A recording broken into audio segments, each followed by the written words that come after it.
Shalom saudara sekalian, kita bertemu kembali di dalam Building the Christian Mind. Minggu lalu kita sudah membahas tentang natur dari kelahiran baru. Mengapa itu harus terjadi? Karena roh kita sudah mati akibat ketidaktaatan Adam, sehingga Roh Kudus harus menghidupkan kembali roh kita yang sudah mati tersebut sehingga kita bisa mencari Allah. Kita juga sudah membahas bagaimana itu terjadi. Itu adalah karya Allah sepenuhnya tanpa andil sedikit pun dari kita, dan itu adalah sebuah peristiwa yang terjadi hanya satu kali, seketika dan langsung selesai, bukan suatu proses yang terjadi berulang-ulang. Nah, hari ini kita akan membahas tentang tanda dari seseorang yang sudah mengalami kelahiran baru, atau hasil dari kelahiran baru.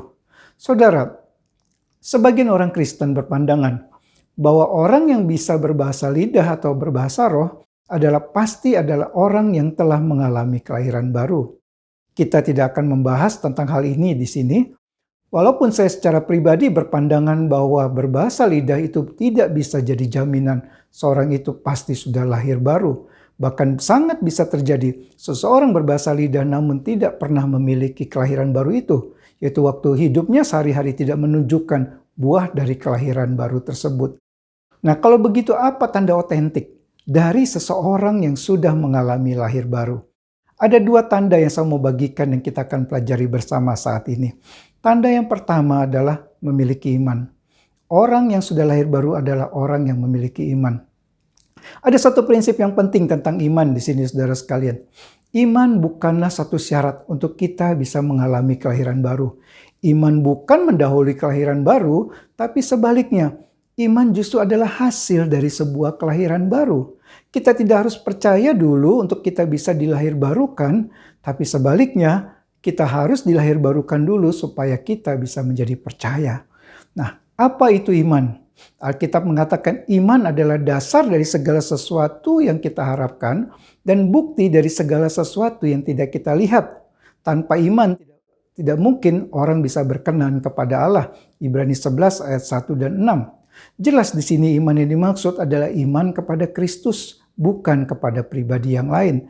Sebab jika kita mengaku dengan mulut kita bahwa Yesus adalah Tuhan dan percaya di dalam hati kita bahwa Allah telah membangkitkan Dia dari antara orang mati, maka kita akan diselamatkan. Roma 10 ayat ke-9. Nah, saudara sekalian, kita sudah tahu itu iman. Apa yang harus ada di dalam sebuah iman? Itu pertanyaan selanjutnya. Ada 3 elemen yang harus kita miliki dalam sebuah iman. Elemen yang pertama adalah pengetahuan. Saudara sekalian, iman itu bukan semacam positive thinking. Iman juga bukan sekedar sebuah perasaan religius. Walau tentu saja iman melibatkan perasaan, namun iman bukan melulu hanya soal perasaan. Iman juga bukan soal formula-formula doa tertentu yang kita naikkan kepada Allah. Itu semua bisa menjadi distorsi terhadap iman yang sejati. Iman yang sejati adalah iman, sebuah kepercayaan yang menjadikan Kristus sebagai objek imannya dan yang mempercayai sepenuhnya apa yang dikatakan Alkitab tentang Allah dan manusia. Artinya, seorang yang memiliki iman adalah orang yang harus memiliki pengetahuan tentang Allah Tritunggal yang berkarya di dalam penciptaan, yang berkarya di dalam keselamatannya, juga tentang Kristus yang sudah mati di atas kayu salib untuk menebus dosanya, dan tentang Roh Kudus yang sudah melahirbarukan dirinya. Elemen yang kedua adalah persetujuan. Orang yang memiliki iman adalah orang yang harus setuju dengan semua yang dikatakan Alkitab tentang manusia, tentang dosa, tentang Kristus, tentang Allah Tritunggal, tentang keselamatan, dan yang lain-lainnya. Elemen yang ketiga adalah ketaatan. Bukan hanya tahu, bukan hanya setuju. Orang yang memiliki iman harus memiliki ketaatan. Yakobus katakan iman tanpa perbuatan adalah seperti tubuh tanpa roh. Mati, tidak ada gunanya. Dan penulis surat Ibrani mengatakan di dalam Ibrani pasal 11, memberikan daftar para pahlawan iman. Mulai dari Habel, Henok, Nuh, Abraham, Musa, dan yang lain-lain, di mana mereka adalah orang-orang yang beriman kepada Allah, sekaligus adalah orang-orang yang memiliki ketaatan kepada Allah. Itu tanda yang pertama. Tanda yang kedua adalah pertobatan. Iman dan pertobatan adalah dua hal yang tak terpisahkan yang harus dimiliki seseorang sebagai hasil dari kelahiran baru. Orang yang memiliki iman adalah juga orang yang memiliki pertobatan. Dan di sini saudara sekalian, sama seperti pemahaman tentang iman itu sangat penting, kita juga harus memahami pertobatan itu apa sebagai satu keyakinan dalam diri kita. Nah, ada dua kesalahan konsep tentang pertobatan yang sering terjadi. Yang pertama, pertobatan diidentikan dengan baptisan atau sidi. Tanpa saya bermaksud merendahkan atau mengecilkan arti dan makna dari sebuah baptisan atau sidi, namun ada sebuah hal yang salah kalau kita menjadikan baptisan atau sidi sebagai satu ukuran untuk kita mengetahui apakah orang ini sudah sungguh-sungguh bertobat atau tidak. Hanya Allah yang tahu otentitas pertobatan seseorang, dan kehidupan sehari-harilah yang akan membuktikan apakah orang itu sudah sungguh-sungguh bertobat atau tidak. Baptisan atau sidi itu tidak menjadikan seseorang itu bisa bertobat, dan baptisan atau sidi itu juga tidak menjadi bukti bahwa orang itu sudah bertobat. Baptisan adalah tanda yang kelihatan dari perjanjian Allah yang tidak kelihatan dan sebuah proklamasi iman kita kepada Kristus di hadapan dunia. Itu kesalahan konsep yang pertama. Yang kedua, pertobatan diidentikan dengan sesuatu yang sifatnya fenomenal. Banyak orang berpikir bahwa sebuah pertobatan yang sejati itu harus menghasilkan perubahan hidup yang begitu extraordinary, 180 derajat berubah. Kalau itu tidak terjadi, maka itu bukan sebuah pertobatan. Itu bukan karya Allah. Itu ada satu konsep yang salah. Sebuah pertobatan adalah karya Allah yang luar biasa di dalam diri seseorang. Terlepas dari apakah perubahan hidup yang terjadi itu terlihat ekstrim atau kelihatannya seperti biasa-biasa saja. Di sini kita harus jelas bisa membedakan, saudara sekalian. Bahkan sangat mungkin seseorang memiliki perubahan hidup yang drastis. Dulunya orang yang jahat menjadi orang yang sangat baik tanpa orang tersebut memiliki pertobatan yang sejati. Itu sangat bisa terjadi. Mengapa demikian, saudara sekalian? Karena perubahan hidup dari orang jahat menjadi orang yang baik itu bukan hanya milik orang Kristen. Itu bisa dimiliki oleh setiap orang, siapapun juga. Bahkan orang yang tidak beragama pun bisa mengalami perubahan hidup dari orang yang jahat menjadi orang yang baik. Dan itu bukan satu bukti bahwa Roh Kudus sudah berkarya di dalam diri orang tersebut. Perubahan itu bisa saja terjadi tanpa karya Roh Kudus di dalam diri orang itu. Dan yang sebaliknya, saudara sekalian, bisa saja seseorang memiliki moral, bahkan karakter yang sangat baik, tapi tetap dia tidak memiliki pertobatan yang sejati seperti yang Alkitab katakan.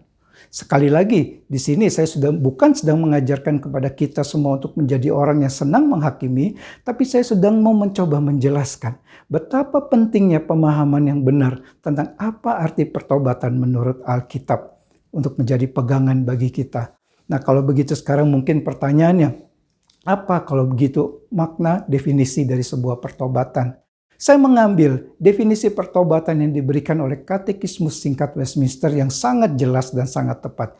Dikatakan demikian, pertobatan yang membawa kepada hidup adalah anugerah yang menyelamatkan, di mana melaluinya seseorang dengan kesadaran akan dosanya dan dengan pemahaman akan belas kasihan Allah di dalam Kristus, dengan kesedihan dan kebencian yang sungguh-sungguh terhadap dosa, akan berpaling dari dosanya kepada Allah, dan dengan sungguh-sungguh ketetapan hati mengejar sebuah ketaatan yang baru. Nah, dari definisi yang diberikan tersebut ada 5 poin penting yang bisa saudara pegang sebagai sebuah bukti dari sebuah pertobatan. Yang pertama, pertobatan adalah anugerah Allah sekaligus usaha yang sungguh-sungguh dari manusia. Disinilah mulai terjadi sinergi antara Allah dan manusia, antara kita dengan Roh Kudus, sama-sama mengerjakan pertobatan ini. Dan yang kedua, pertobatan dimulai dari kesadaran dalam diri bahwa kita adalah orang berdosa yang membutuhkan belas kasihan Allah di dalam Kristus. Yang ketiga, pertobatan itu bukan hanya sebuah perasaan menyesal, tapi juga satu tindakan nyata untuk berbalik daripada dosa, meninggalkan dosa, dan berpaling kepada Allah. Dan yang keempat, pertobatan itu menghasilkan satu relasi yang baru dengan dosa, di mana yang dulunya menikmati dosa, mencintai dosa, menjadi orang yang membenci dosa dan berduka cita waktu dia berbuat dosa. Dan yang kelima, yang terakhir, pertobatan adalah sesuatu yang terjadi di titik awal waktu kita mengalami kelahiran baru, sekaligus sesuatu yang harus terus-menerus terjadi di sepanjang hidup kita. Tidak ada satu orang Kristen pun yang bisa berkata bahwa dia tidak perlu lagi bertobat. Setiap kita perlu bertobat setiap hari. Karena entah sadar atau tidak sadar, sengaja atau tidak sengaja, kita bisa saja melanggar kehendak Allah atau tidak melakukan hal-hal yang Allah inginkan. Nah, saudara sekalian, pembelajaran kita hari ini tentang iman dan pertobatan tentu saja bukan bermaksud supaya kita menjadi orang Kristen yang senang menghakimi kiri dan kanan kita. Tapi ini kita pelajari supaya bisa kita gunakan untuk menguji diri kita masing-masing. Apakah kita sudah sungguh-sungguh memiliki iman dan pertobatan yang sejati itu atau tidak? Dan bagaimana saudara bisa mengujinya jika saudara tidak tahu apa artinya memiliki iman, apa artinya memiliki pertobatan?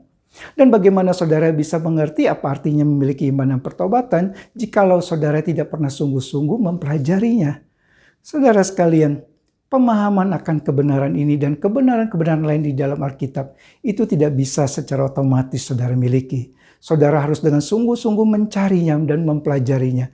Dan waktu saudara melakukan hal ini, barulah Allah akan menganugerahkan pemahaman, pengertian hikmatnya kepada saudara. Sehingga saudara bisa menemukan kekayaan dan keagungan yang luar biasa dari kebenaran-kebenaran yang ada di dalam iman Kristen yang kita yakini ini. Jadi saudara sekalian, kembali lagi kepada buah daripada iman dan pertobatan. C.S. Lewis, seorang pemikir besar Kristen di abad ke-20, dia mengatakan bahwa kehidupan Kristen ada satu kehidupan yang sudah berubah dari kehidupan yang bios, yaitu kehidupan yang berpusat pada diri, yang hanya memikirkan hal-hal jasmani, kepada kehidupan yang bersifat zoe, yaitu kehidupan yang berpusat pada Allah dan yang berpikirkan hal-hal rohani. Ini adalah satu kehidupan yang memiliki natur yang baru dan arah hidup yang baru. Jadi saudara sekalian, jika kita sudah memiliki natur yang baru dan arah hidup yang baru ini, yaitu pikiran, perasaan, kehendak, tindakan kita yang baru, dan terus-menerus dilahirbarukan, terus-menerus diperbaharui oleh Roh Kudus, sehingga seluruh keberadaan kita makin hari makin memuliakan Kristus, maka kita bisa yakin bahwa kita adalah orang-orang yang sudah memiliki iman dan pertobatan yang sejati. Tuhan Yesus memberkati saudara sekalian.